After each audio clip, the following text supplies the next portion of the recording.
ენერგეტიკისა და წყალმომარაგების სექტორში მომხმარებელთა უფლებრივი მდგომარეობის შესახებ ენერგოომბუდსმენმა 2014 წლის ანგარიში წარმოადგინა. ომბუდსმენის თქმით, ელექტროენერგეტიკის, ბუნებრივი აირისა და წყალმომარაგების მიმართულებით 2014 წელს მასობრივი პრობლემები გამოიკვეთა, კერძოდ ელექტროენერგიის მომსახურების ხშირი შეწყვეტა, გაზის წნევისა და თბური მოცულობის დაბალი ხარისხი და სასმელი წყლის დაბინძურებული უწყვეტი წყალმომარაგება.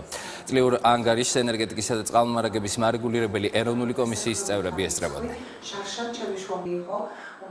ეს არის შემაჯამებელი დოკუმენტი ენერგეტიკის სექტორში მომხმარებელთა უფლებრივი მდგომარეობის შესახებ. ეს იქნება მნიშვნელოვანი მესიჯები, რომელსაც კომპანიები ჩვენს ანგარიშში ამოიკითხავენ და იმედი გვაქვს ის ნაწილიც, რომელიც ამ დრომდე არ არის გათვალისწინებული, იქნება ასევე გათვალისწინებული მათი მხრიდან. დღეს კანონმდებლობით ენერგოომბუდსმენს ევალება, რომ ანგარიში წარუდგინოს კომისიას. ამ ინსტიტუტის ფარგლებში ენერგოომბუდსმენს ჰქონდეს შესაძლებლობა, რომ ერთის მხრივ დაიცვას მოქალაქეების უფლებები და მეორეს მხრივ დროულად მოახდინოს მათი ინფორმირება მათი უფლებების შესახებ.